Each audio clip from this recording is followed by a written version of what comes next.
There's no thrill like discovery.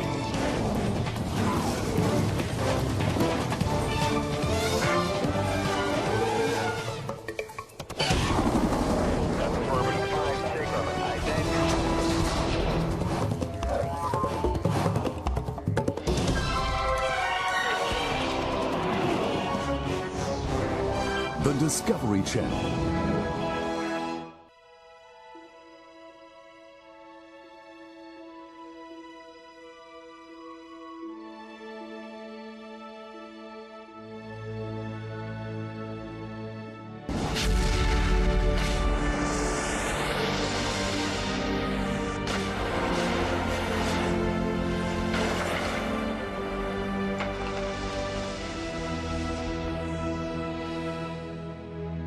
Esta mulher é a mãe da humanidade, a Eva genética de quem todos descendem. Ela viveu há 150 mil anos na África Oriental e todos na Terra são descendentes dela. Suas filhas e netas levariam os seres humanos modernos para fora da África para povoar o resto do mundo. A mais incrível e importante jornada que a humanidade realizaria. O rastreamento genético, pela primeira vez, nos dá um mapa da rota de nossa jornada. Com ele, podemos seguir nossas famílias a partir de Eva, enquanto elas viajam por um mundo vazio, superam dificuldades, se separam e vão por caminhos diferentes para descobrir novas terras. Conta pela primeira vez quem nós somos e de onde viemos. As questões mais profundas que atormentaram a humanidade desde que levantamos nossas cabeças e olhamos para as estrelas.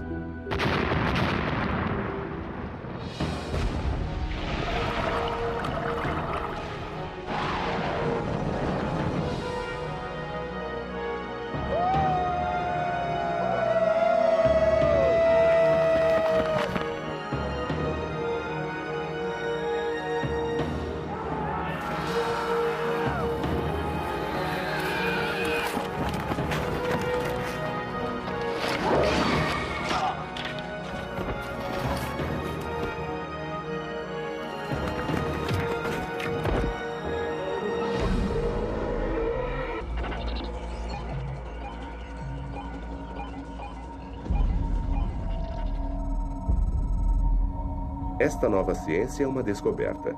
Cada um de nós pode traçar agora a nossa parte nessa história incrível. Retiramos amostras dessas pessoas de Chicago. Nosso teste genético vai mostrar a elas como seus ancestrais viajaram o mundo para chegar ao seu destino.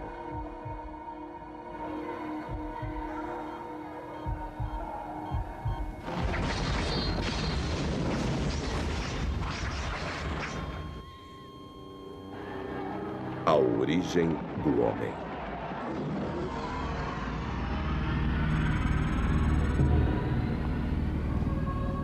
Há 150 mil anos, o mundo estava passando por uma era glacial. As calotas de gelo avançaram. O nível dos mares caiu 120 metros. A África do Norte é um vasto deserto com pequenas ilhas de verde. Nessas ilhas estavam pequenos grupos de pessoas.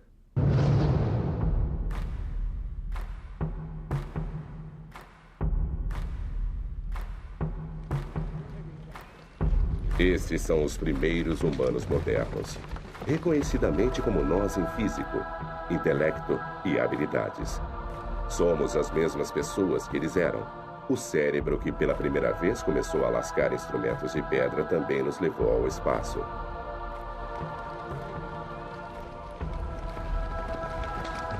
São caçadores-coletores vivendo em grupos muito espalhados, percorrendo grandes distâncias, abrigando-se onde podem, coletando sementes e frutas.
Há 150 mil anos, a caça era fundamental para a sobrevivência. Isso explica muito sobre a forma como a raça humana se desenvolveu.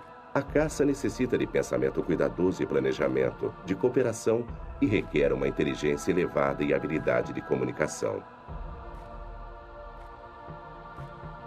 A comida era dividida no acampamento, aproximando ainda mais o grupo. Nossos ancestrais viviam uma vida complexa e sofisticada, culturalmente diferente da nossa, mas com toda a capacidade de abstração de pensamento e necessidades familiares.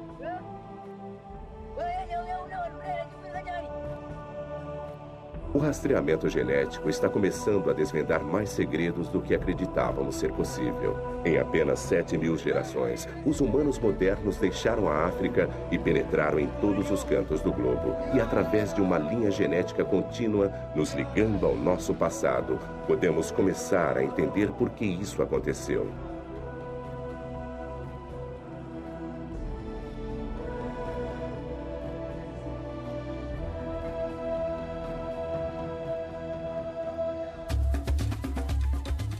Os arqueólogos podem nos contar com detalhes surpreendentes como os humanos modernos viveram. Eles criavam ferramentas com cuidado, entendiam as estações e sabiam quando a caça retornaria.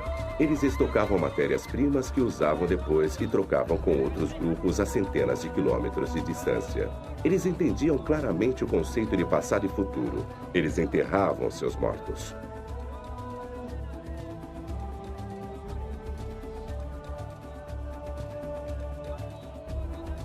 Tudo isso nós sabemos pela arqueologia, das pedras e ossos dos sítios na África Oriental continuamente ocupada durante milhares de anos.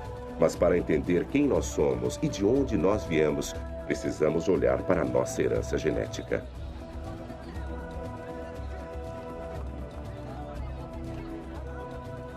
A Eva genética, a mulher da qual nós todos descendemos, não era a única mulher vivendo na época e nem a mais fértil. Mas seus genes foram os mais bem-sucedidos e os únicos que sobreviveram. Todos os que estão vivos hoje podem traçar uma linha ancestral comum até esta única mulher através de uma parte especial de nosso DNA, o DNA mitocondrial. O DNA, a planta da vida, é o nosso código molecular e nos identifica de forma única. As mitocôndrias são pequenas estruturas encontradas dentro de quase todas as células humanas. São separadas do DNA normal cromossômico, que dita nossa altura ou a cor de nossos olhos. Os homens o herdam de suas mães, mas não podem passá-lo adiante. Nas mulheres, ele passa de mãe para filha até a última geração quase inalterado. E é desta forma que podemos traçar nosso caminho de volta até nossa Eva genética e suas filhas. Então, escrita dentro dele está a história das mulheres do mundo e, portanto, da raça humana. A professora Rebecca Kahn foi a cientista pioneira que descobriu a primeira pista fundamental. Comecei a trabalhar com o DNA mitocondrial humano para poder ter algum tipo de visão objetiva que me ajudasse a entender e ajudar outras pessoas a entender como os seres humanos estão relacionados ao redor do mundo. Como essa nova ciência, ela pôde. Mutações inofensivas acontecem o tempo todo em alguma parte do DNA mitocondrial, deixando pequenos marcadores a cada mudança. Esses marcadores são como códigos de barras e podem ser lidos da mesma forma. Kahn e seu grupo descobriram que as mudanças ocorrem com uma frequência bem constante. Eles descobriram que os grupos com os primeiros marcadores eram os africanos vivendo dentro da África e imaginaram se eles poderiam ser as pessoas mais antigas do mundo. Fiquei muito animada quando comecei a juntar as provas e os resultados todos iam contra toda a intuição. Eu coloquei 20 europeus e 20 afro-americanos numa folha de filme de raio-x e cada afro-americano apresentava diferenças. E todos os europeus eram iguais. Achei que tinha colocado as etiquetas erradas e que tinha cometido um erro. E nós continuamos a repetir as coisas quando pegamos mais amostras de diferentes áreas. Eu me dei conta de que havia uma diferença no padrão e que esse novo tipo de prova baseado nas mitocôndrias iria mudar o modo como encarávamos os humanos modernos. Em 1987, Kahn e seus colegas publicaram um trabalho mostrando pela primeira vez que os marcadores se estendiam até a África, mostrando claramente que aquele era o berço da raça humana. Índios da Nova Guiné, garçom parisiense, professor americano, fazendeiro polinésio, todos eram parentes improváveis ligados a uma mulher negra 150 mil anos atrás. Suas descobertas causaram sensação. As respostas das pessoas foram incríveis. O público estava realmente interessado em certos aspectos disso por causa da tendência de interpretar mal os dados devido à terminologia usada para descrever esta mulher, a Eva africana. E as pessoas achavam que significava a bíblica, uma única mulher da Bíblia judaico-cristã, a mulher de Adão. O trabalho dela está reescrevendo a história humana. Através dele, sabemos agora que as primeiras mutações ocorreram na África, talvez há 150 mil anos, e pertencem à nossa Eva genética. O professor Christopher Stringer, um eminente paleantropologista britânico, esteve envolvido na datação dos crânios dos primeiros humanos modernos.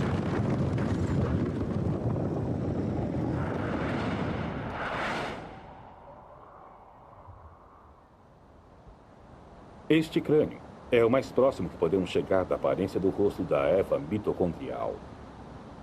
É um crânio muito completo, encontrado em sedimentos numa caverna, datado de mais ou menos 120 mil anos. E podemos ver aqui que é um humano moderno. Ele tem um arco bem arredondado no crânio e um rosto que fica bem embaixo do arco craniano. Essa era a aparência dela. Usando técnicas de reconstruções dos legistas, músculos e carne foram adicionados ao crânio e nos fornecem o primeiro olhar de como nossa mãe genética deveria se parecer há 150 mil anos. Isso é o mais próximo que podemos chegar. Mas se todos nós somos descendentes desta Eva mitocondrial, de onde ela veio? Quem eram seus ancestrais? Toda uma linhagem de seres humanos começou a emergir há 3 milhões e meio de anos e lentamente evoluíram até nós, o homem moderno.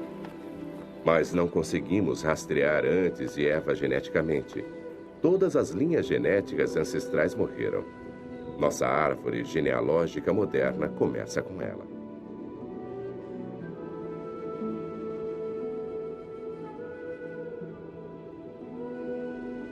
A África é o local de nascimento de todas as espécies humanas que vivem neste planeta.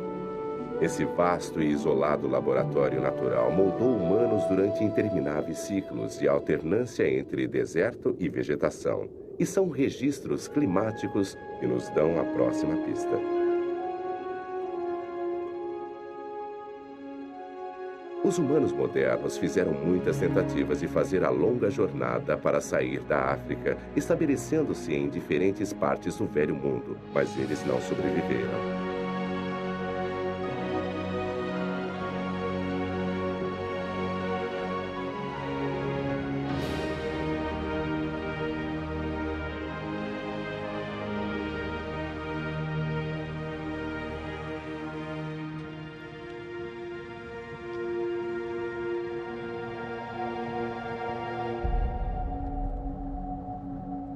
Acho que as pessoas saíram da África por razões bem naturais. Eles saíam para encontrar comida, encontrar recursos, encontrar terra. Eles não estavam procurando novos continentes. Acabaram fazendo isso, mas no início era apenas um processo natural de se mudar e seguir talvez uma manada de animais. Talvez as alterações climáticas que causaram migrações do norte da África para as regiões adjacentes.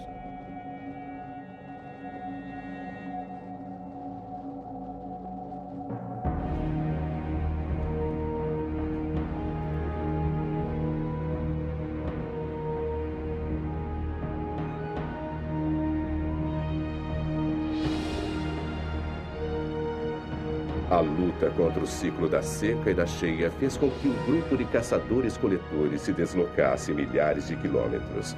Esse grupo, seguindo a caça do norte, chegou até o Egito e depois Israel.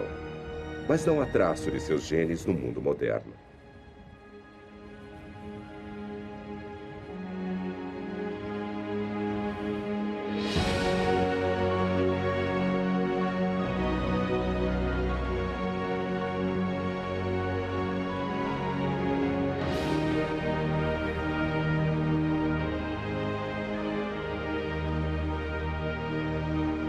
Registros climáticos indicam um breve, mas devastador congelamento global nessa época que transformou todo o Oriente Médio num deserto extremo.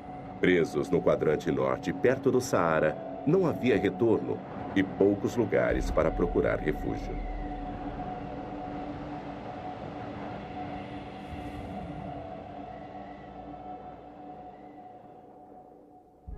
Nenhum deles e nenhum de sua linhagem sobreviveu.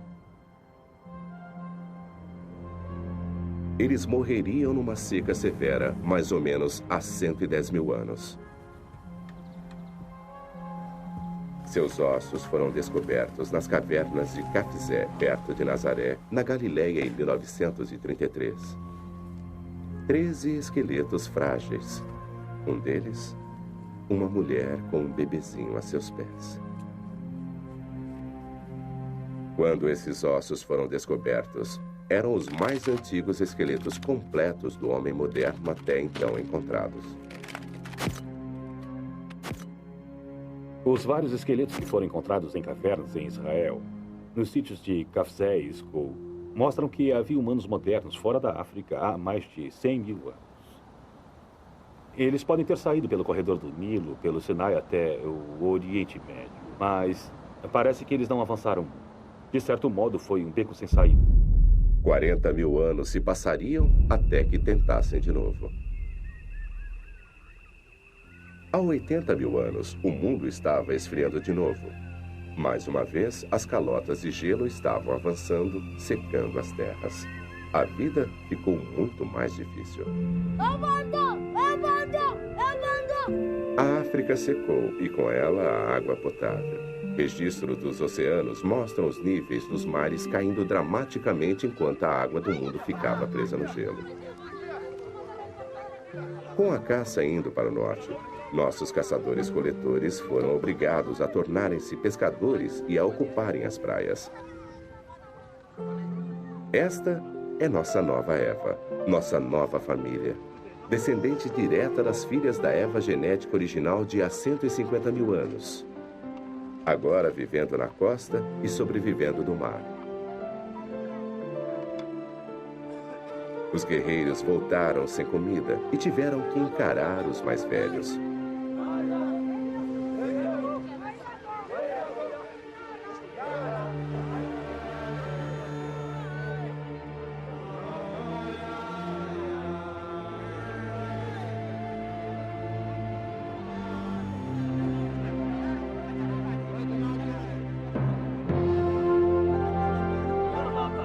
Toda a nossa sobrevivência sempre esteve à mercê do clima.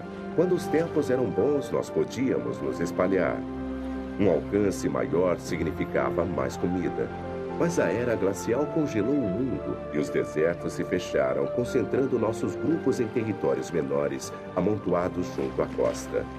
A dieta recolhida na praia consistia de peixe, mariscos, ostras e moluscos. Mas o Mar Vermelho ficou salgado demais, tornando a pescaria e a coleta na praia mais difícil.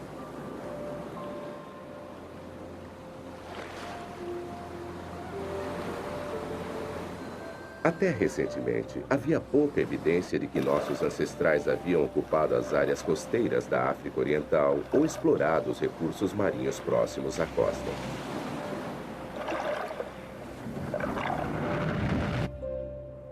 Este é Sif Burhi, um geólogo.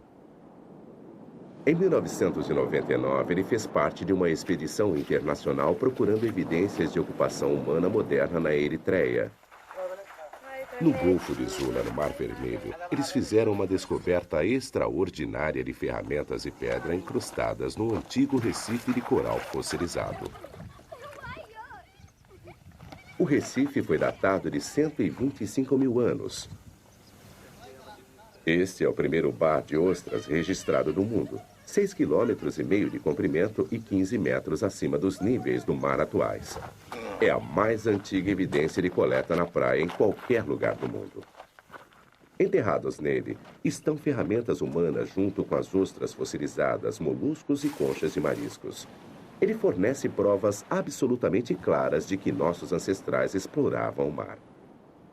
Esta é a unidade onde temos uma camada de ostras interestratificadas e conchas de moluscos na base. Elas são bem horizontais, e essa era uma plataforma onde o homem moderno costumava andar e jogar suas ferramentas de pedra e algumas das conchas que comia.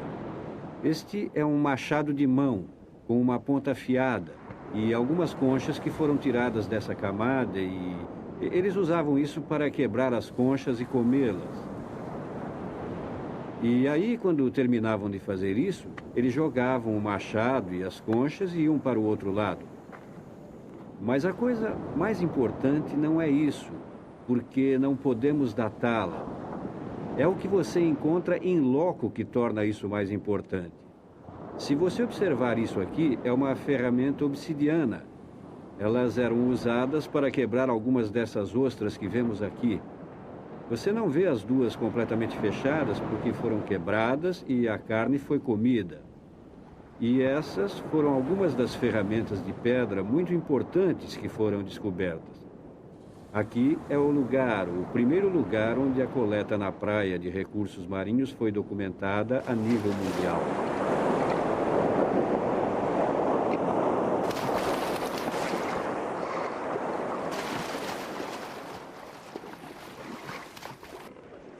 Esses restos de conchas também são uma pista vital das razões pelas quais nossos ancestrais fizeram a longa caminhada para fora da África.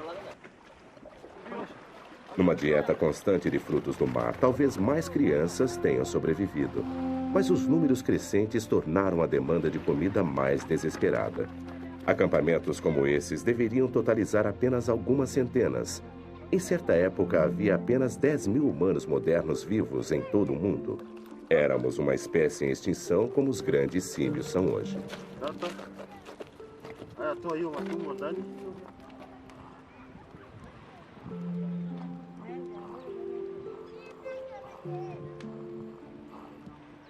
Quando o pescador com lança, coletor de praia, fracassou em sustentá-los, eles não tiveram mais escolha. Para poder sobreviver, tiveram que atravessar o Mar Vermelho. Condições de monções estavam molhando os convidativos montes verdejantes do Iêmen.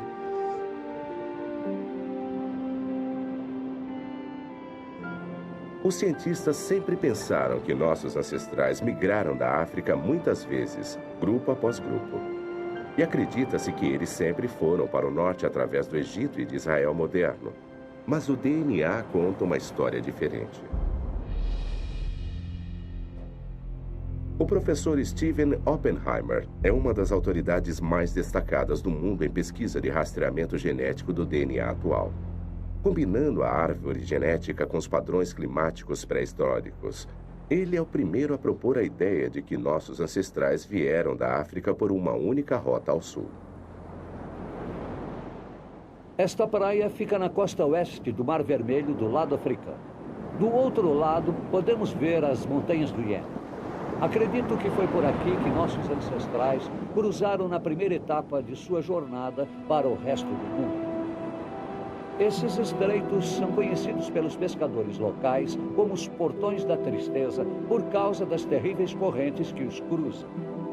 Mas 80 mil anos atrás, o nível do mar estava 45 metros mais baixo.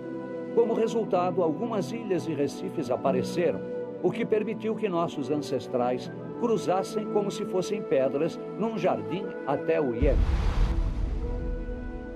O homem teve que sair da África no final, ou seus parentes primatas tiveram. Mas a época e a rota foram determinadas pelas mudanças climáticas. Levados pela fome, habitat destruído e talvez pelas primeiras inquietudes da curiosidade humana sobre a Terra à frente, nosso precioso grupo de humanos modernos se preparava para dominar. duas rotas para fora da África. A norte, pelo Mar Vermelho, através do Canal de Suez e até o Oriente Médio. E aqui no sul, pelos Portões da Tristeza até o Iêmen e através da costa sul da Arábia até a Índia. As duas rotas são possíveis. Talvez, para atravessar pelo norte, nossos ancestrais teriam que atravessar o deserto do Saara. E na época era mais seco do que é hoje. Aqui no sul, tudo o que eles tinham que fazer era atravessar esse pequeno braço de água, apenas 16 quilômetros até o Iêmen. Então, essa era uma região que eles podiam ir com confiança. Acho que essa praia é muito importante para a história da humanidade, porque eu acho que foi aqui que nossos ancestrais cruzaram da África para o Iêmen, no primeiro passo de sua jornada para o resto do mundo. E este era o único lugar onde eles tinham uma saída possível da África.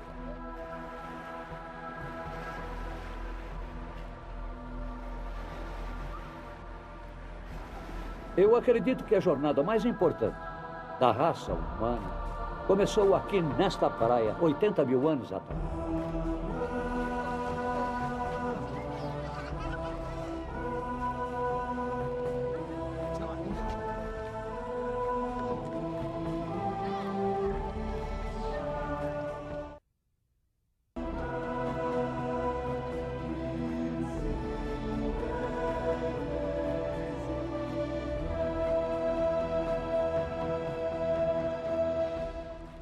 Um grupo pequeno de pessoas, um êxodo. O evento mais importante para a população do mundo. Isso não foi uma simples travessia dos bancos de areia. Foi um esforço épico para permanecerem vivos, não apenas por eles mesmos, mas pelo resto da humanidade.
Aqueles que sobreviveram à travessia, que não sucumbiram aos perigos dos portões da tristeza, vieram para uma terra virgem.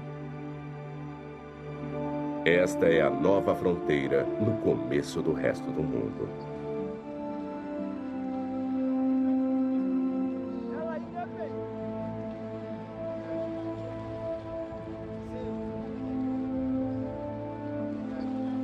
As praias do Iêmen ficavam na borda de um mundo quase vazio. Nosso grupo era dos primeiros humanos modernos, os primeiros de seu tipo fora da África, sobrevivendo nesse lugar. Este grupo estava sozinho na fronteira do mundo novo. A vida deve ter melhorado para os migrantes que atravessaram para o Iêmen. Para começar, a praia do Golfo de Aden devia ser muito melhor do que o Mar Vermelho. Diferente das praias áridas e salgadas que eles deixaram, o Iêmen era verde e fértil, cheio de água doce, caça e da sombra dos oásis. Um porto seguro para as famílias se fixarem. Era provavelmente um grupo pequeno, talvez no máximo 250 pessoas.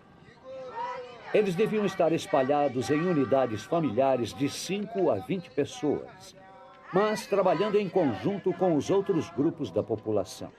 Qualquer número menor do que 200 não teria sido viável. Eles não teriam sido capazes de aguentar as epidemias e a fome. Sabemos que Eva e suas filhas estavam entre os sobreviventes porque delas descendem todas as pessoas do mundo fora da África. A nova ciência do rastreamento é uma descoberta. Usando linha genética mitocondrial única e contínua, os cientistas construíram uma grande árvore genealógica apontando os marcadores, fixando-os no tempo e espaço. Eles mostram que depois de saírem da África, nossos ancestrais se dividiram. Alguns foram para o norte e oeste, alguns para leste e sul. Quando eles deixaram a África e o Iêmen, cada grupo seguiu seu rumo e nunca mais se encontraram.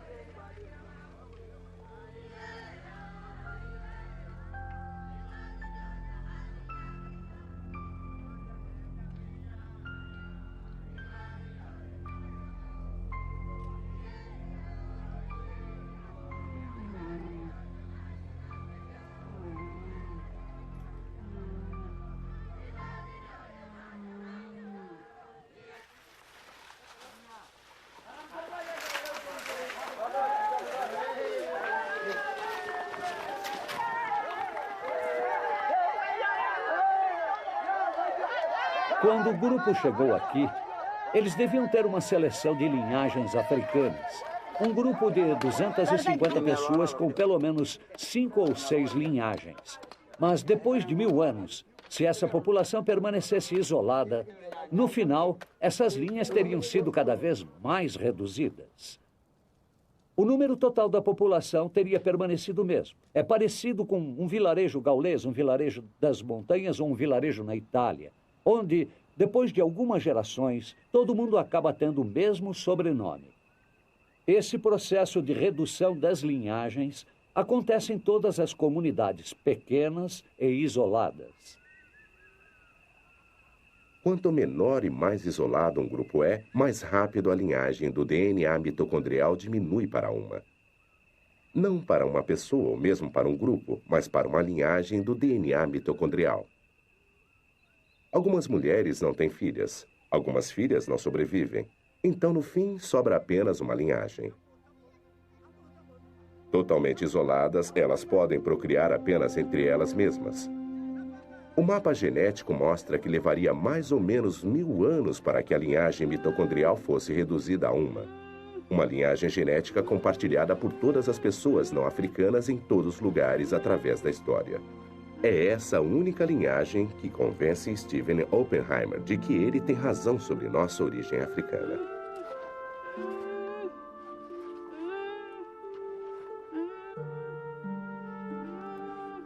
As implicações do êxodo único da África são enormes. Para começar, existe a observação simples de que australianos, papuásios, sul-asiáticos, chineses, índios americanos, europeus e indianos todos vêm do mesmo pequeno grupo.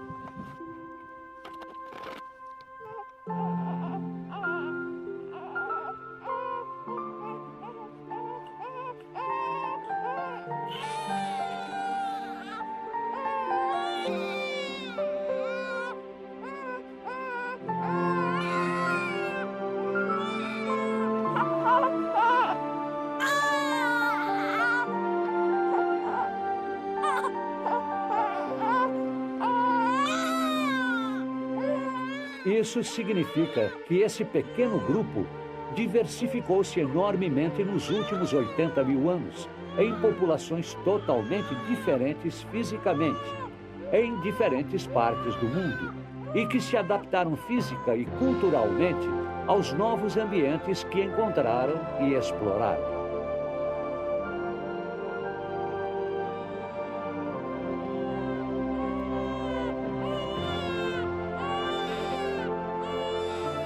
Uma vez fora da África, através do Golfo de Aden, as famílias ficaram em alerta, esperando até que a variação climática permitissem que eles se mudassem. Seus descendentes seriam o povo do Oriente Médio, se espalhando ao norte até a Europa 40.000 anos mais tarde e fundando as cidades vibrantes e modernas que conhecemos hoje.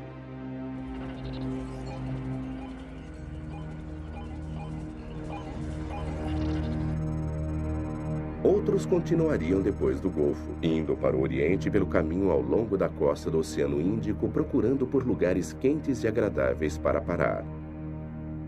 6.000 anos depois de terem alcançado as praias do Iêmen, nossos ancestrais iriam para a Malásia.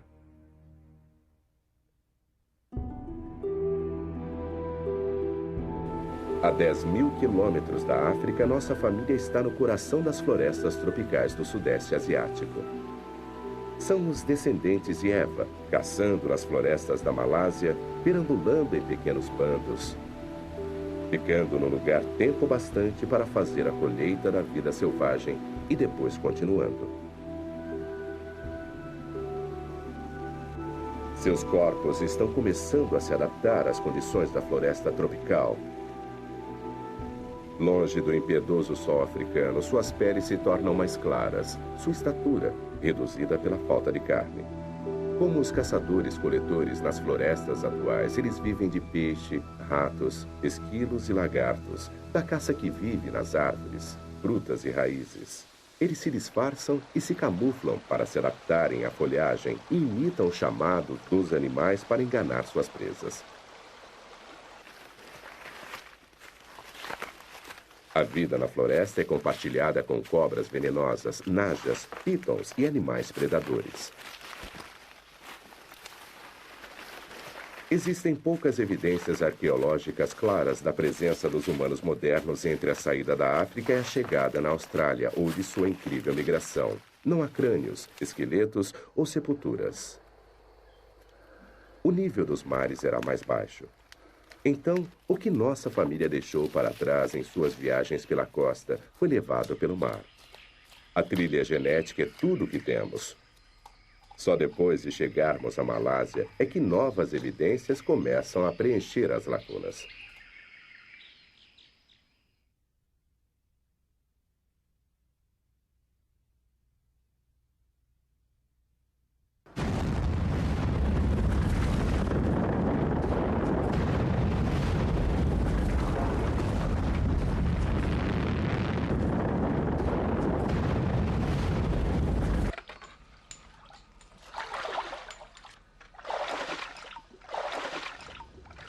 A erupção do Grande Toba, na Sumatra, há 74.000 anos, foi a maior explosão ocorrida nos últimos 2 milhões de anos. A coluna de fumaça tinha 40 quilômetros de altura e mergulhou a maior parte do mundo em 6 anos de inverno vulcânico.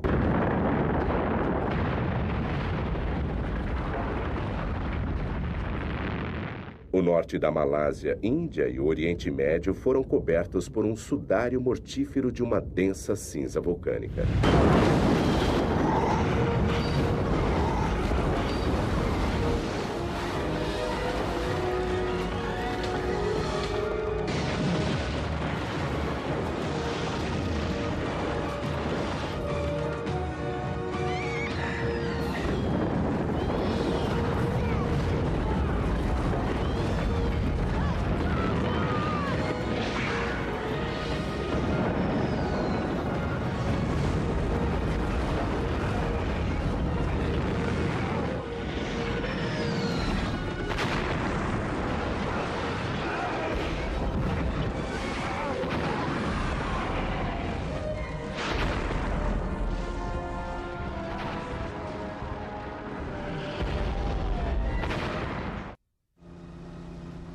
A explosão do Grande Toba, a mais destrutiva dos últimos 2 milhões de anos, fornece indícios positivos da jornada de nossa família.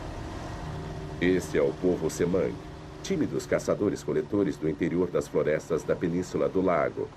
Mais escuros do que os outros grupos étnicos malaios, eles fazem parte do grupo Orang Asli. Steven Oppenheimer acha que eles podem ser os remanescentes de nossa família africana que passou por aqui há 74.000 anos. Se nossos ancestrais passaram por aqui na rota da África para a Austrália e Nova Guiné, é provável que tenham deixado um traço genético. E nós sabemos, por pesquisas anteriores, que os Orang Asli, entre outros grupos de tribos da Península Malaia ou Malásia, estão entre os povos mais antigos desta região. E os Semangs são provavelmente os mais antigos de todos. Steven Oppenheimer veio a esse remoto vilarejo Semang coletar amostras de DNA. Ele espera que isso confirme sua ideia. Nama Farida. Se minha teoria estiver correta, de que eles saíram da África 80 mil anos atrás, eles teriam que ter viajado 10 mil quilômetros para chegar aqui em 6 mil anos, para poderem estar aqui na época da grande explosão do Toba. Isso significa 1,5 km por ano, o que é totalmente viável para esse tipo de vida nômade, de movimento pela costa. Para determinar se eles pertenciam ou não àquele primeiro grupo que saiu da África, precisamos observar suas linhagens genéticas e, em particular, o DNA mitocondrial, que provavelmente vai nos dizer se eles vêm ou não diretamente das 2 filhas de Eva, originadas logo depois da saída da África. Se eles tiverem suas próprias linhagens exclusivas, isso sugere que estiveram isolados desde aquela época, 70 ou 80 mil anos atrás, e que se desenvolveram totalmente sozinhos. Se descobrirmos, porém, que suas linhagens são anteriores às dos povos como os australianos ou os papuanos, mais uma vez nosso rastreamento genético vai nos ajudar a ver se é esse o caso ou não. A pesquisa genética pode provar que os Semangs são uma raça antiga, mas não pode provar exatamente desde quando estão aqui. Precisamos examinar outras provas para validar a teoria. Essas ferramentas rudimentares foram encontradas num vale chamado Kota Tampan, perto de Penang. Existem outros sítios próximos com o mesmo tipo de ferramentas. O que torna estas particularmente interessantes é que elas estavam incrustadas num monte de cinza de Toba datado de 74 mil anos. A professora Zorinana Najik estava procurando por rebites antigos quando encontrou o sítio de Kota Tampan. O que a professora encontrou realmente foi uma oficina de ferramentas de pedra que pôde ser datada de 74 mil anos atrás.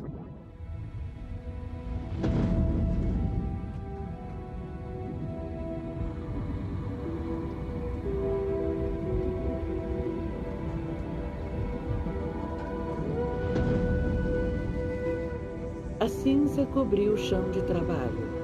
Essa cinza foi datada de 74 mil anos.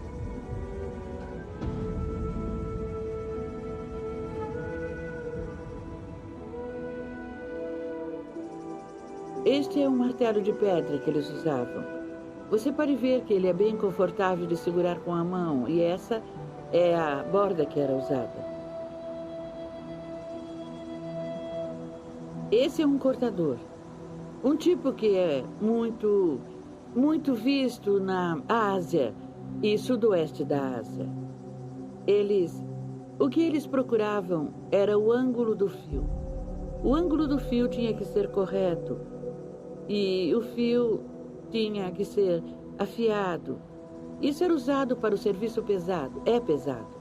Tem uma borda afiada, provavelmente para derrubar árvores. Najik está convencida de que foram deixados pelo homem moderno. Kota Tampan também revelou um homem que tinha uma mente complexa. Sua tecnologia revela uma mente racional, sistemática e organizada. A mente do Homo sapiens.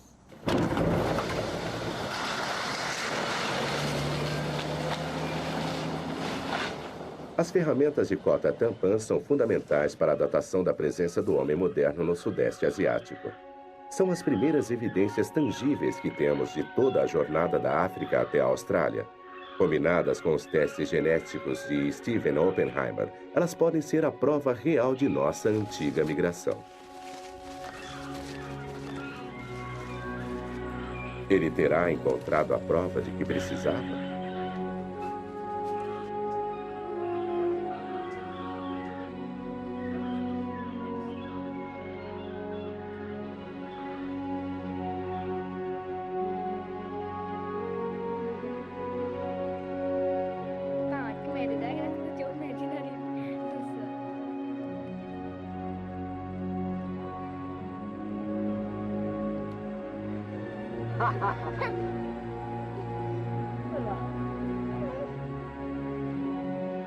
Pela primeira vez, a arqueologia e a genética nos dão a mesma resposta nesse ponto crucial de nossa viagem. Agora podemos ter certeza de que nossos ancestrais vieram por aqui há 74 mil anos. Os resultados são muito animadores. Os Orang Asli, o grupo Semang aqui, têm suas próprias linhagens genéticas exclusivas e poderiam ter estado naquela primeira viagem através das praias há 75 mil anos. Eles têm suas próprias linhagens oriundas das primeiras duas filhas de Eva fora da África e seguem o caminho até lá sem compartilhar com ninguém do Sudeste Asiático ou da Ásia. Naquela época, o nível dos mares era 50 metros mais baixo. A maioria das ilhas do Sudeste Asiático era ligada em uma única porção de terra do continente de Sunda. Os sobreviventes do inverno vulcânico de Toba levam nossa viagem genética ao próximo grande passo, o continente desconhecido da Austrália.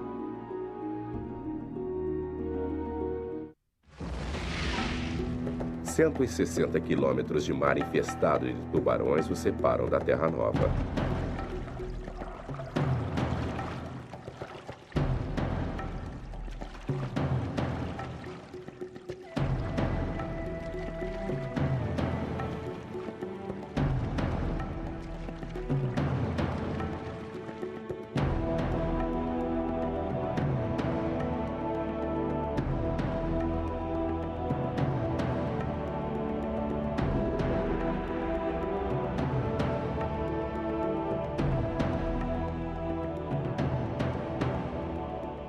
Este é o segundo grande êxodo na migração da humanidade através do mundo. Mas desta vez, não havia os Montes Verdes do Iêmen para lhes dar o conforto de uma chegada segura.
Por que eles arriscaram tudo numa aventura tão perigosa, mesmo sem saber se iriam encontrar terra firme no final?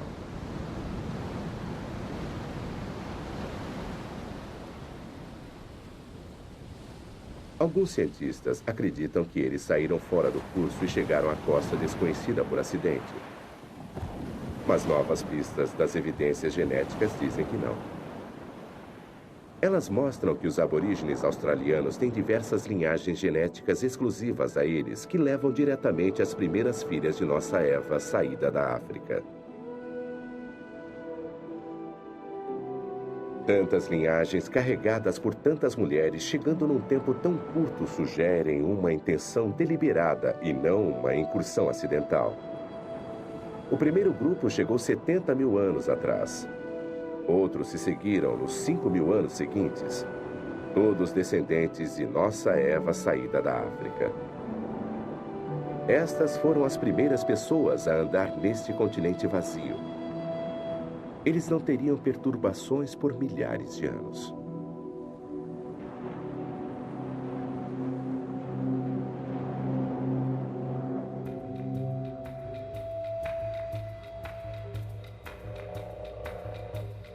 A Austrália, onde eles entraram, era o lar de criaturas gigantes, de uma megafauna, de cangurus de 3 metros de altura e tartarugas do tamanho de carros. Um deles era o Geniornis, um pássaro gigante que não voava. As pinturas nas cavernas desse mundo desaparecido foram datadas de 61 mil anos. Mas, de repente, 10 mil anos depois, esta criatura fantástica e todas as outras da megafauna foram extintas. O clima não se alterou. Não há grandes sítios de matança que indiquem caça excessiva, mas os humanos mudam o mundo onde quer que estejam. Essa extinção repentina é prova da presença deles. Parece provável que nossos ancestrais tenham destruído o habitat de folhas com fogo e os grandes animais herbívoros simplesmente morreram.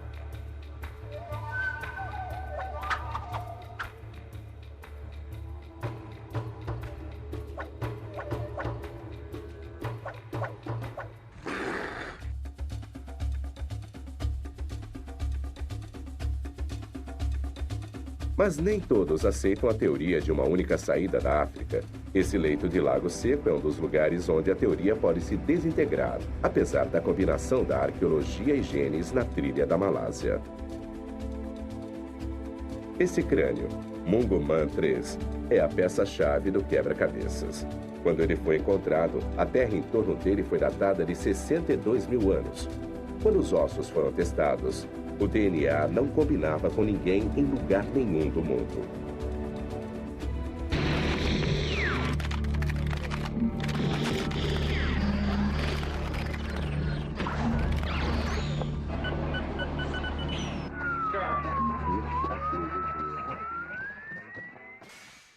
Para aqueles que não acreditam na teoria da saída da África, esta parece ser a prova de que os humanos modernos evoluíram em épocas diferentes e lugares diferentes do mundo até as pessoas que somos hoje.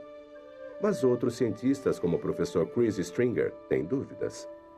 Existem muitos problemas em extrair o DNA de um esqueleto de 60 mil anos de idade. Então, primeiro, pode ser que o DNA que foi colhido esteja contaminado. Nós não temos certeza disso. Mas mesmo que seja DNA genuíno, outras análises mostram que, de fato, ele pode ser muito bem um derivado de um ancestral saído da África, assim como todos nós. Então, na minha opinião, a prova Mungo, tanto dos ossos quanto do DNA, se for verdadeira, ainda apoia a recente origem africana de nossas espécies.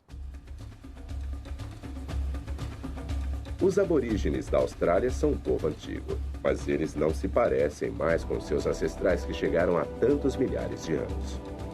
Seus corpos se adaptaram, guardando todas aquelas características necessárias para sobreviver como caçadores-coletores no meio ambiente severo do deserto. Por baixo da pele, todos nós somos muito parecidos. Nosso DNA mostra que nós viemos de uma variedade de genes muito pequena.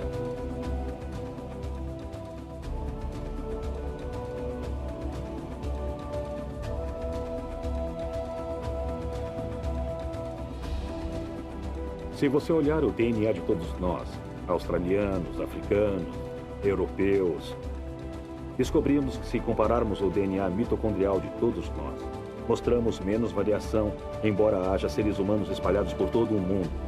Mostramos menos variação no DNA mitocondrial do que encontramos dentro de um pequeno grupo de chimpanzés, orangotangos ou gorilas. Esses macacos mostram mais variação mesmo em seus pequenos grupos do que toda a raça humana. Mas se todas as pessoas do mundo inteiro descendem de uma variedade de genes tão pequena, por que temos uma aparência tão diferente? Seleção natural e adaptação ao meio ambiente são os fatores mais importantes. Seleção sexual é fundamental. O clima dita o formato do corpo.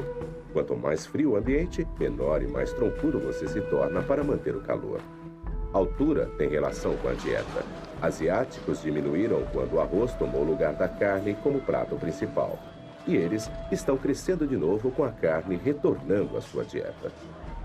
Ninguém sabe por que os asiáticos têm suas pálpebras características. Poderiam ter sido desenvolvidas como proteção contra o frio? Ou esta seria a norma? A maioria dos fetos as possui, mas desaparecem no nascimento. A mais óbvia e impressionante diferença é a cor. E isso também faz parte de nossa herança genética. Mila Jablonski, uma das principais cientistas que pesquisa a evolução da cor da pele, estava trabalhando na importância do ácido fólico no desenvolvimento fetal, quando encontrou, por acaso, a resposta. Eu comecei a pesquisar a evolução da cor da pele depois de preparar uma palestra para uma aula há mais de 10 anos. Foi interessante me preparar para a aula e eu me dei conta de que sabia-se muito pouco sobre a evolução da cor da pele e o que se sabia não era muito convincente. E eu descobri um trabalho interessante quando estava preparando aquela palestra que mostrava que havia uma interessante e importante relação entre a radiação ultravioleta e uma biomolécula chamada folato. O ácido fólico é fundamental para o desenvolvimento embrionário e muita radiação ultravioleta pode destruí-lo. Então, nossos ancestrais na África tropical precisavam ser escuros para sobreviver. Mas falta de ultravioleta impede a formação da vitamina D, causando raquitismo que pode matar. Assim, quando eles migraram para o norte sem sol, eles tiveram que ficar mais pálidos para sobreviver. Ela descobriu uma equação evolucionária muito simples. Quando nós observamos o padrão da pigmentação entre os povos indígenas de hoje, vemos gente muito escura nas regiões equatoriais e pessoas mais claras ao nos aproximarmos dos polos. E acontece que a melanina, o protetor solar natural, é muito bom para bloquear a radiação ultravioleta. De certa forma, é bom demais. E para que possamos produzir vitamina D suficiente em nossas peles, precisamos reduzir a quantidade de melanina que existe na pele. E assim, o que vemos no curso da história de nossa espécie, quando nos movemos de uma área de alta radiação UV para uma de baixa radiação UV, nossa pele se torna cada vez mais despigmentada.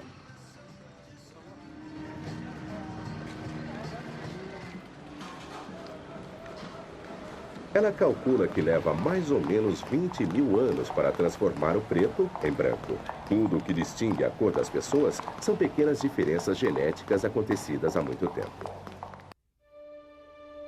Em 50 mil anos, a raça humana se espalhou pela maior parte do mundo oriental, da África até a Índia, descendo para a Ásia e através do mar para a Austrália. Na maior parte desse tempo, o mundo esteve preso numa era glacial feroz. Lençóis de gelo cobriam a maior parte do mundo do norte, secando os mares e aumentando os desertos. Mas o clima estava começando a mudar e novas jornadas podiam começar.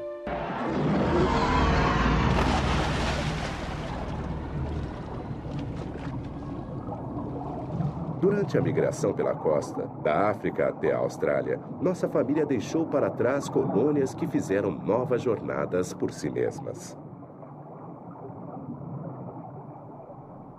Um grupo pegou o caminho através da Ásia até a China e além dela. Outro foi do norte da Índia, passou o Himalaia até as vastas estepes asiáticas. E outro ficou aqui, no Golfo Pérsico. Grandes lagos de água doce permitiram que nossas famílias vindas da África colonizassem esses bolsões de vegetação luxuriante cercados pelo deserto.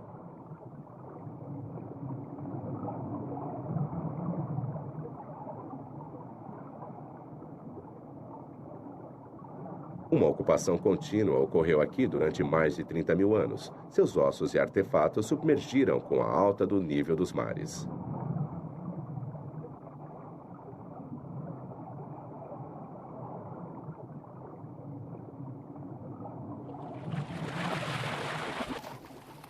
Há mais ou menos 50 mil anos, as linhagens genéticas começaram a se espalhar pela primeira vez para o norte e até a Europa. Mas a época sempre foi um quebra-cabeças. Se os humanos modernos foram capazes de alcançar a Austrália há 70 mil anos, por que só foram chegar à Europa há 50 mil anos? É uma viagem bem mais curta. Steven Oppenheimer acha que tem a resposta. Acho que a resposta para essa pergunta é que eles ficaram presos, não foram capazes de ir até o Oriente Próximo, para Israel e o Líbano, porque havia um grande deserto no meio. O deserto era o da Arábia Saudita e o da Síria. E entre 80 mil e 50 mil anos atrás, eles eram completamente impenetráveis. O clima era tão seco que o crescente fértil, a rota do Golfo até o Líbano, Israel e a Europa estava fechado. Então, 50 mil anos atrás, houve uma melhora repentina no clima.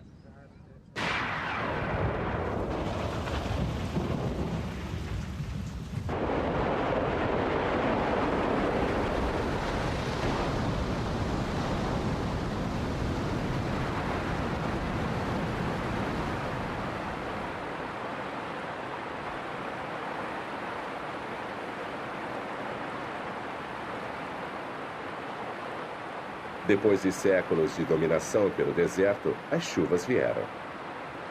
Monções aumentaram na Arábia e na Índia, e o crescente fértil se abriu. Os rios e a caça serpenteavam para o norte. Nossas famílias e linhagens genéticas o seguiram.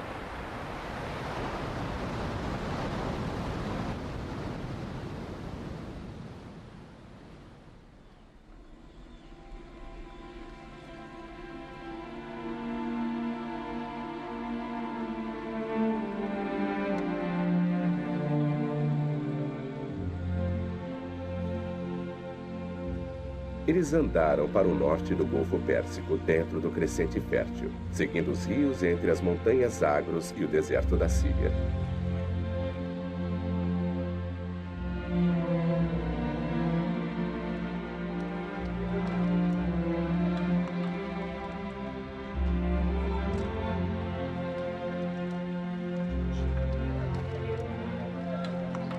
A ideia de que os europeus vieram do norte da África é muito aceita. Mas as provas de Stephen Oppenheimer não apoiam isso. Evidências genéticas não apoiam isso de jeito nenhum. Não há evidências de ramificações anteriores. Na verdade, apenas uma das ramificações principais das pessoas que existem no mundo é encontrada na região europeia. É claro que isso frustra muitas opiniões sobre as origens dos europeus e nos obriga a considerar o fato de que os europeus eram parte de uma única família que saiu da África através da Rota do Sul.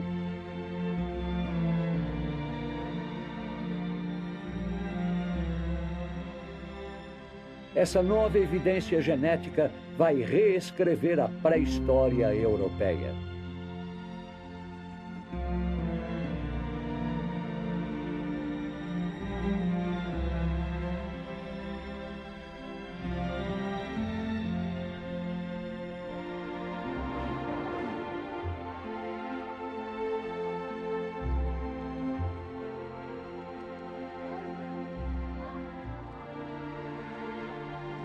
Essas famílias fundaram as primeiras colônias de humanos modernos no Oriente Médio, a Síria e Elã. Uma terra que se estende entre os rios Tigre e Eufrates, dois grandes rios correndo das terras altas da Turquia ao norte até o Golfo. Aqui, mais tarde, eles aprenderiam como cultivar colheitas, cuidar de animais e se tornariam os primeiros fazendeiros. Os rios fornecem água para irrigar as colheitas. Havia abundância de peixe e madeira para construir casas e barcos. Tamareiras cresciam em abundância. Milhares de séculos mais tarde, seus descendentes construiriam as primeiras estruturas de pedra que se tornariam depois as cidades da Mesopotâmia, Uruk e Suméria. Ao sul, as cidades muradas da Babilônia e Jericó. Temos os primeiros passos para as grandes civilizações que desenvolveriam a escrita, a guerra e fundariam grandes impérios, todos diretamente ligados ao grupo genético que tinha saído da migração da África há 80 mil anos. Durante essa época, houve também a explosão de novas tecnologias. As ferramentas de pedra e lanças que os humanos modernos manufaturavam se tornaram mais leves e mais eficientes. As montanhas Zagros estavam cheias de caça e boas caçadas dão estabilidade. Da mesma forma, eles começam a estabelecer uma geografia fixa para o local de enterro em lugares sagrados cujo valor simbólico para a comunidade ajuda a criar e definir um sentido de território duradouro.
No Líbano, o sepulcro de uma criança moderna de 12 anos foi encontrado, datado de 44 mil anos. Seu crânio estava quebrado, o corpo delicadamente colocado no abrigo de uma rocha.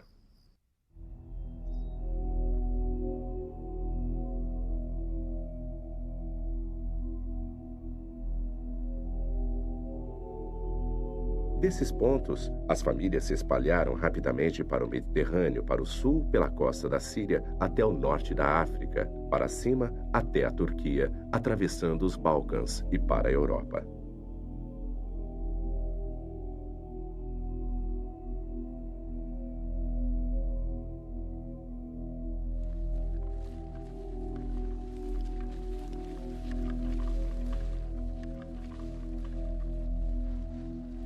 Esta é nossa nova família, descendentes diretos de nossos árabes dos pântanos do Golfo, entrando nos territórios desconhecidos da Alemanha. Mas a terra em que estão entrando não está vazia. Outros estiveram lá antes deles. O Neandertal tinha sido o mestre da Europa durante 250 mil anos.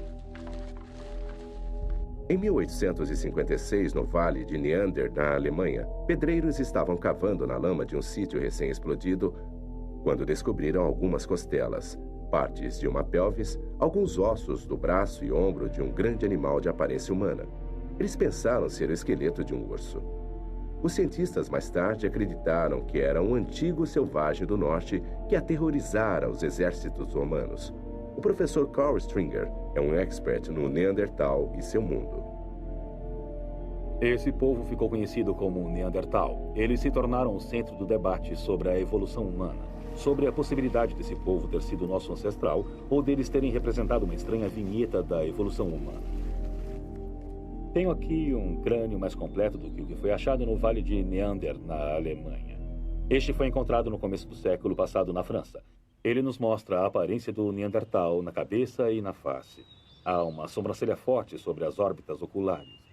Toda a face é puxada para frente e há um nariz enorme. Não há queixo na mandíbula inferior.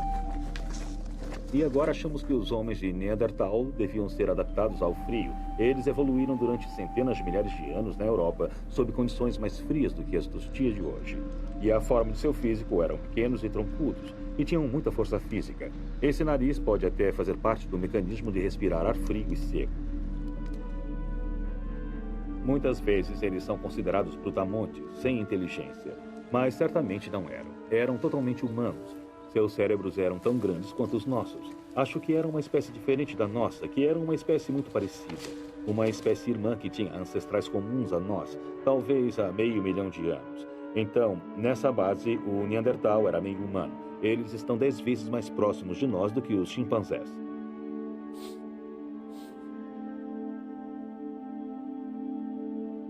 Se eles procriaram com os humanos modernos, seus genes desapareceram. Não há traço da presença deles no nosso mundo.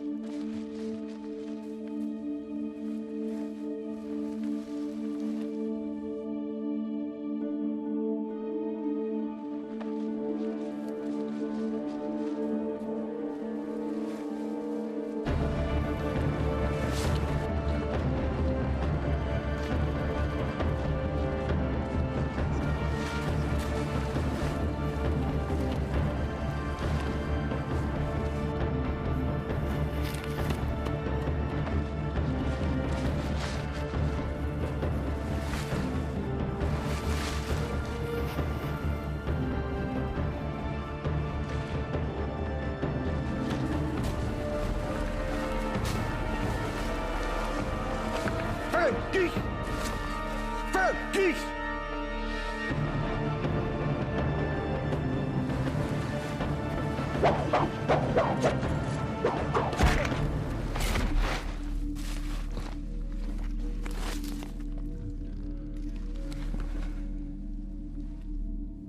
10 mil anos depois, os homens de Neandertal estavam extintos.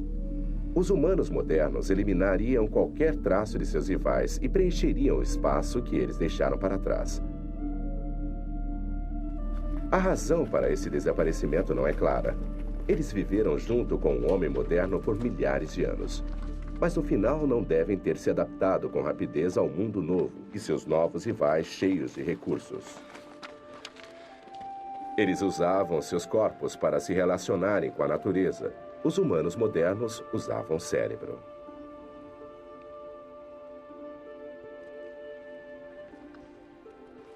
Os humanos modernos partiram para o vazio do Oriente Médio e Rússia, se espalhando pela Europa.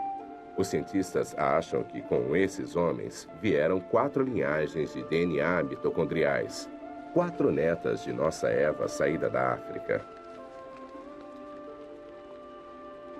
Eles chegaram entre 45 e 10 mil anos atrás.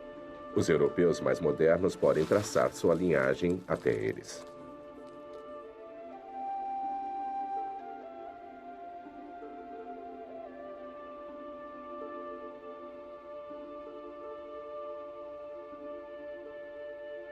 A tecnologia do Neandertal pouco havia mudado em 200 mil anos.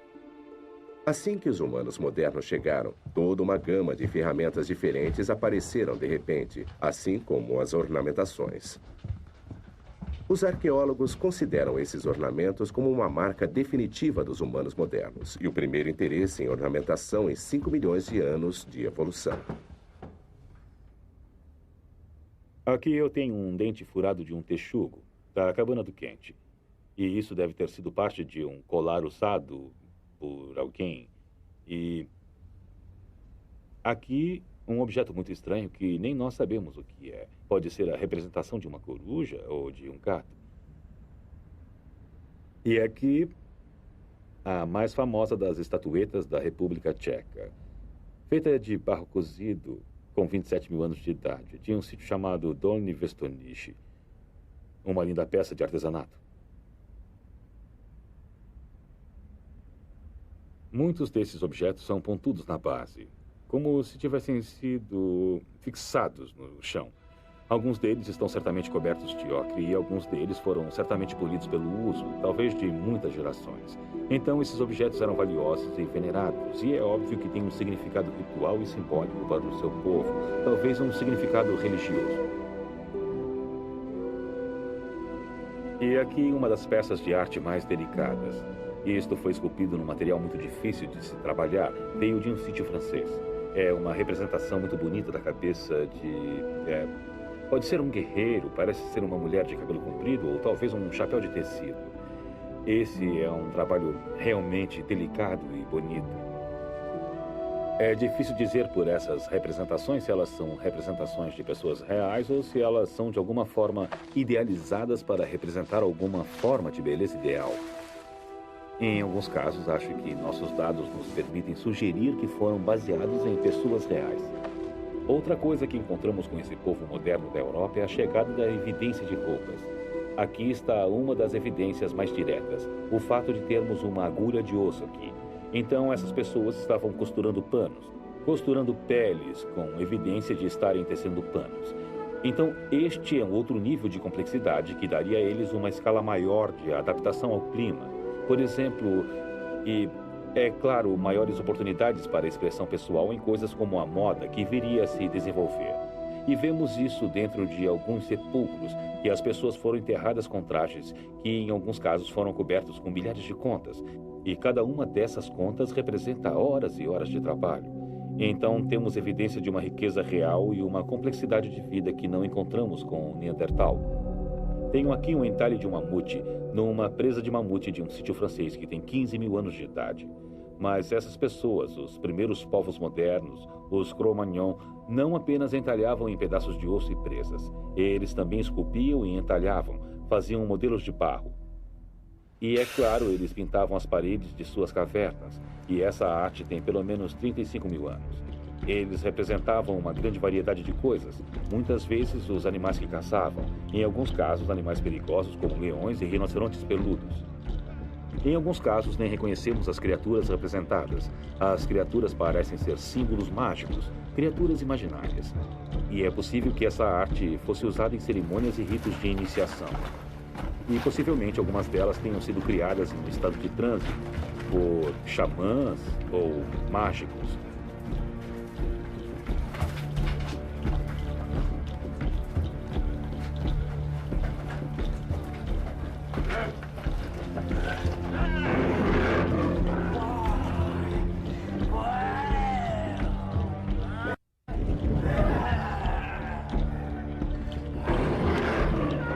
Humanos modernos foram o mais longe possível através dos anos.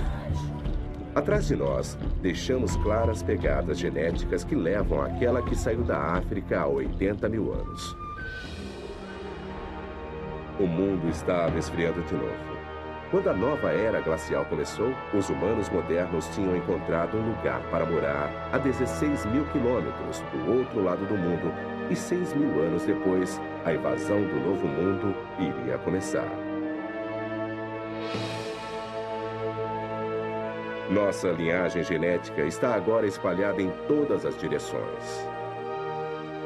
Da saída da África e a última fronteira remanescente da América, agora estamos caminhando para norte da Índia e Sudeste Asiático e China e a leste das estepes mongóis da Sibéria, convergindo para o Estreito de Bering, aquela frágil faixa de terra que une a Ásia com a América.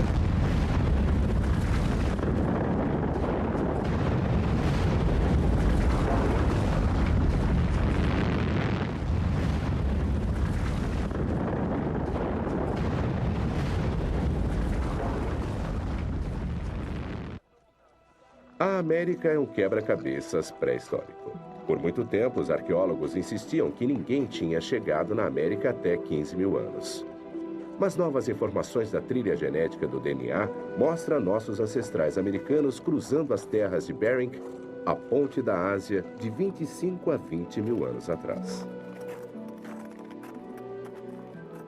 Esta é a última grande viagem para povoar o mundo e todas as linhagens genéticas levam a um objetivo.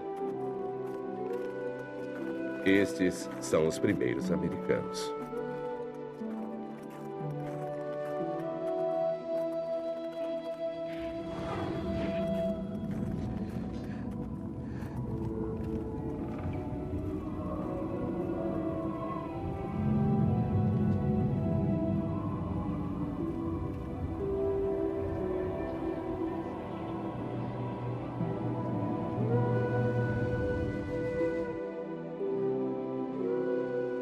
Há 25 mil anos, o mundo estava entrando numa das piores eras glaciais que tivemos que enfrentar. Em certos lugares, o gelo tinha 5 quilômetros de espessura.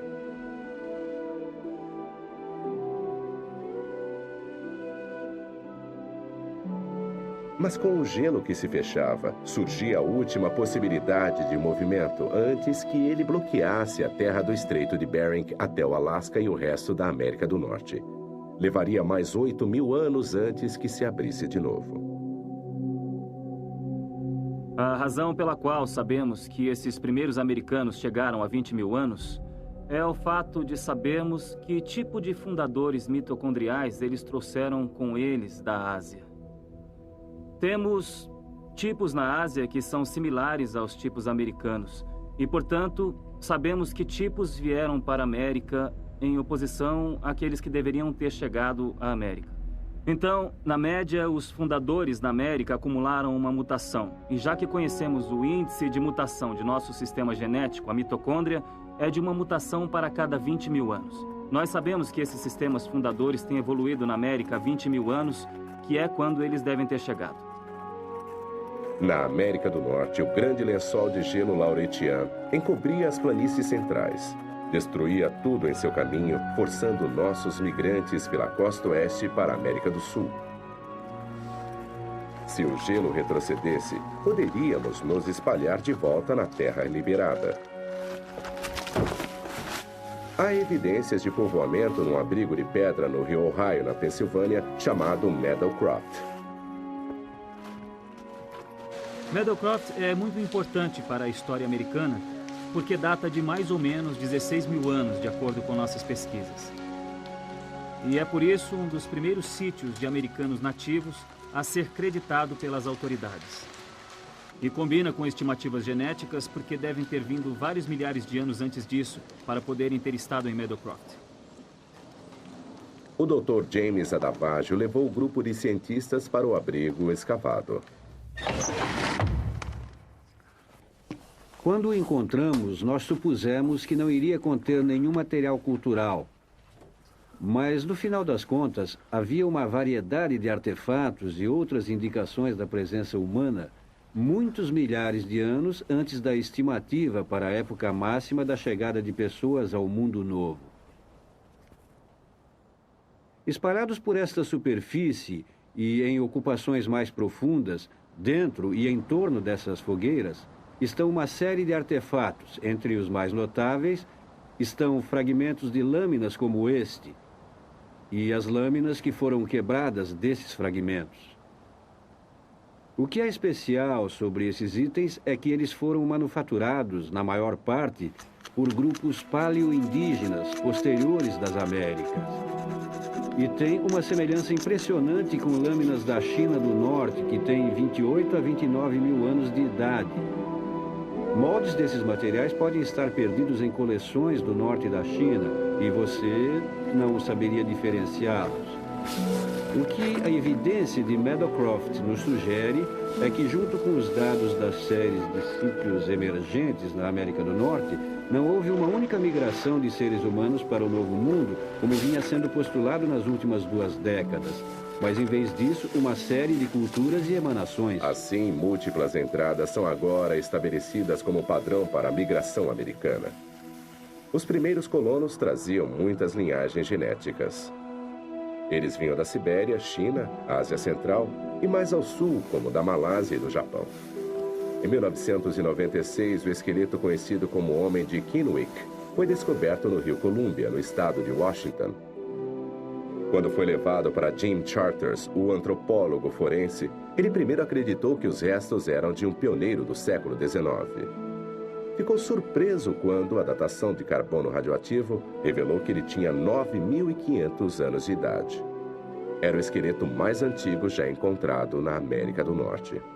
Mas o que realmente intrigou Charters foi que, apesar de sua idade, o Homem de Kennewick não se parecia com os americanos nativos modernos. Seu crânio era caucasoide, não mongol, e a reconstrução de seu rosto mostrou distintas similaridades com os Ainu, que viveram no norte do Japão. O Homem de Kennewick era um indivíduo muito machucado, com múltiplas fraturas nas costelas e também no braço esquerdo ferido. E mais um ferimento no crânio, tinha artrite no pescoço, nos joelhos, nos cotovelos. Ele já havia sofrido um bocado. Mas o que era mais distinto sobre ele, o ferimento mais interessante, eu acho, do ponto de vista forense, era uma ponta de lança encravada na pelvis. Na verdade, foi isso que nos levou a datar os ossos por carbono radioativo. E o que pode ser visto é uma janela ovoide de cada lado do osso. Mas quando o escaneamos, vemos que tem uma lâmina serrilhada de 5 centímetros de comprimento, 2,5 de largura e meio de grossura.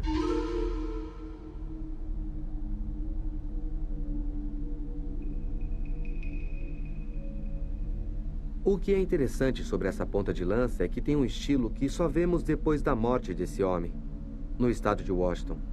Podemos ver esse estilo se movendo pela costa da Colômbia Britânica, chegando em Washington há mais ou menos 10 mil anos ou até 9 mil anos. Isso em anos de carbono radioativo. As pessoas que usavam essa ponta de lança, as que tinham esse estilo de ponta de lança numa época posterior, são muito similares aos índios americanos modernos.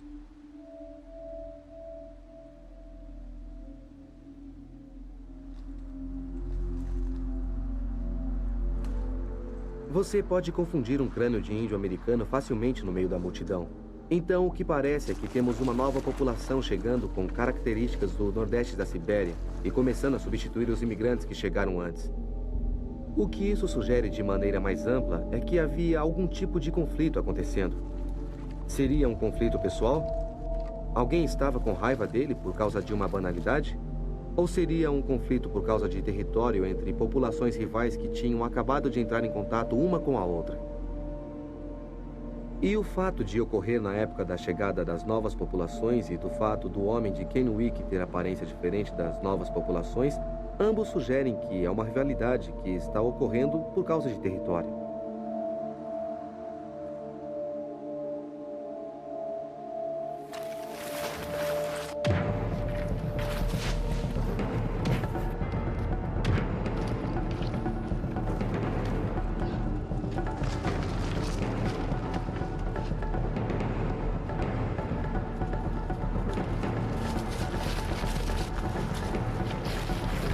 Então, pelo ângulo de entrada da ponta de lança, fica bem claro que ela estava indo direto para ele e que ele podia vê-la chegando.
O professor Charles acredita que o homem de Kennewick tenha morrido de hipotermia e afogado. Desde a morte do homem de Kennewick, a população do humano moderno cresceu de milhares para milhões. Nós avançamos de caçadores-coletores primitivos para fazendeiros e comerciantes, povo do vilarejo e gente da cidade, e de domínios tribais para impérios. Em 5.000 gerações, nós chegamos ao mundo que conhecemos hoje.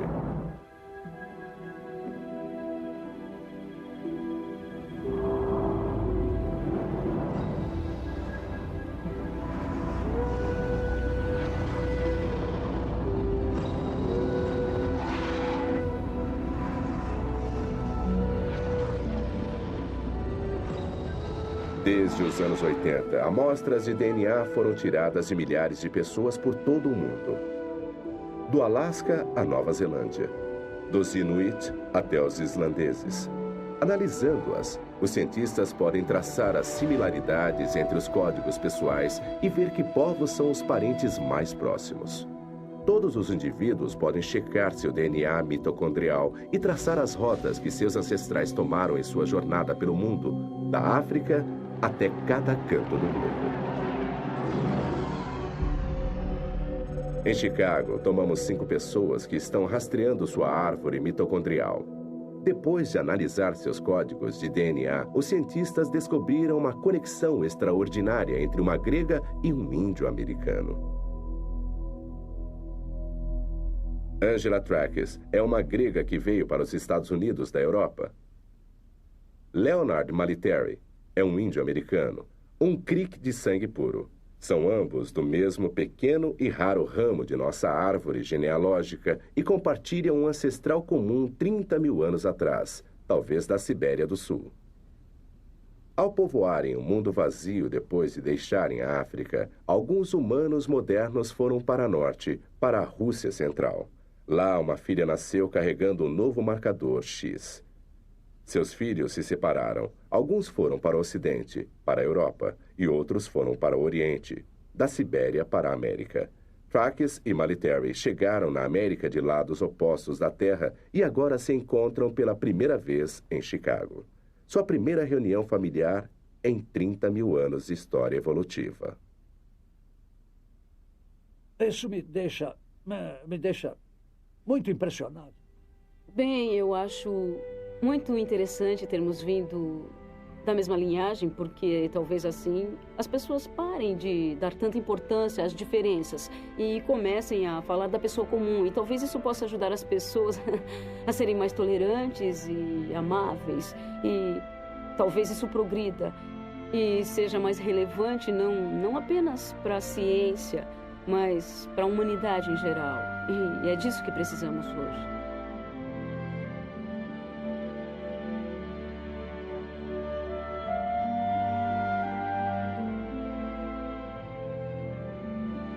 Há 80.000 anos, um pequeno grupo de humanos modernos enfrentaram os terrores do Mar Vermelho e deixaram a África para sempre. Eles carregavam o futuro do mundo com eles. Há 10.000 anos, eles tinham penetrado em cada canto do globo. a mais incrível e importante viagem que já fizemos. Pela primeira vez, sabemos quem somos. Sabemos de onde viemos. Sabemos que somos as mesmas pessoas que nossos ancestrais inquietos e curiosos. Mas chegamos ao fim de nossa migração. Não há mais terras vazias para ocupar. A ciência diz que há uma corrente contínua que nos liga ao nosso passado e uns aos outros.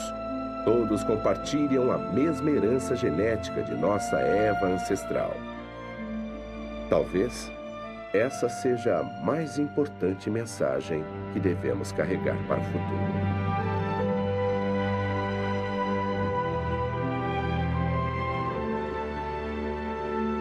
Versão brasileira. Clone.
Que revelaria inúmeras possibilidades. I think probably the first glimmer of an idea about being involved in television, which kind of led to Discovery, was a moment I had in college.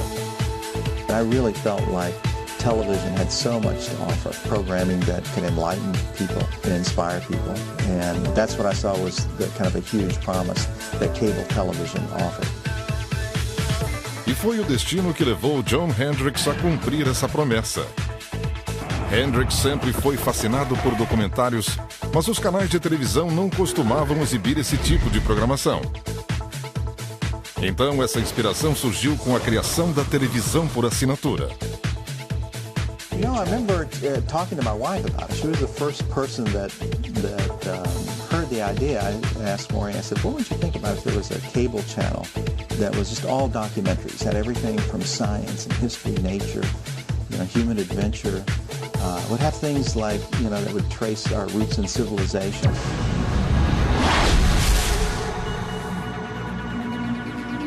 Assim surgiu uma ideia e a essência de uma grande conquista. O empresário John Hendricks se propôs a mostrar que sua ideia poderia se tornar realidade. Quase 3 anos depois foi lançado o Discovery Channel. E o resto é história. 20 anos depois e com 20 canais transmitidos mundialmente, o Discovery é o líder mundial em programação sobre natureza e vida real. E também um dos canais por assinatura de maior sucesso da história. Com mais de 1 bilhão de assinantes em 160 países e territórios, somos uma das marcas de maior distribuição do mundo. Acima de tudo, o Discovery Channel é um dos grandes favoritos do público mundial. Somos eleitos frequentemente o canal número 1 em credibilidade e satisfação do público. Discovery Networks mudou a maneira com que vemos o mundo de hoje. Uma associação de marcas poderosas e grande satisfação do consumidor. Aumentam o valor e a credibilidade de nosso produto. Junte-se a nós para uma nova década de sucesso. Discovery Networks. Um mundo de possibilidades.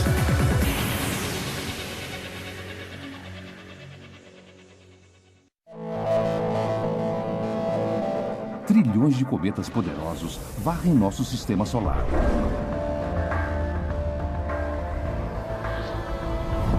Os núcleos de alguns cometas têm mais de 160 quilômetros de diâmetro e sua velocidade pode chegar até 96.500 quilômetros por hora.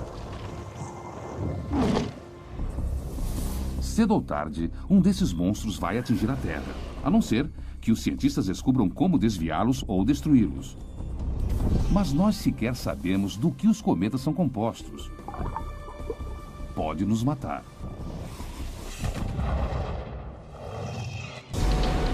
Um projétil de 330 milhões de dólares será lançado no espaço. Uma missão da NASA chamada Impacto Profundo. Estamos fazendo uma coisa que ninguém fez antes e só temos uma chance. É tudo ou nada na primeira tentativa. O alvo é o coração de um cometa. A meta é descobrir do que eles são feitos e como o sistema solar nasceu. Precisamos ir ao espaço e dentro do cometa para criar uma explosão enorme que vai fazer um buraco imenso. Já fomos atingidos por cometas e por asteroides. Dessa vez podemos nos vingar e nós vamos atingir o cometa. Cientistas revelam os bastidores de uma história incrível, cujas chances de fracasso são astronômicas. A colisão de uma sonda terrestre contra um cometa em pleno espaço sideral. Nós temos imagens de coisas que nos deixam assombrados. Só tive uma descarga de adrenalina igual no meu primeiro encontro. Hoje foi perfeito. Construímos essa nave exatamente para isso. Impacto. Nas áreas de florestas, além da civilização, uma criatura especial há muito tempo assombra a humanidade. Na nossa imaginação, o lobo personifica o verdadeiro espírito da mística e da ameaça selvagem.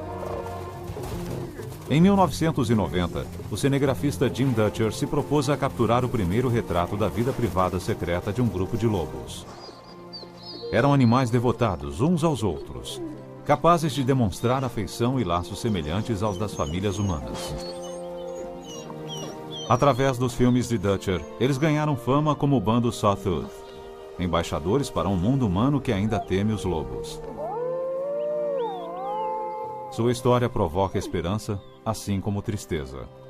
Alguns lobos sobreviveriam, outros não. Mas o bando Sawtooth nos deu uma nova compreensão sobre os lobos. Esta é uma história que talvez jamais se repita. Vida com Lobos.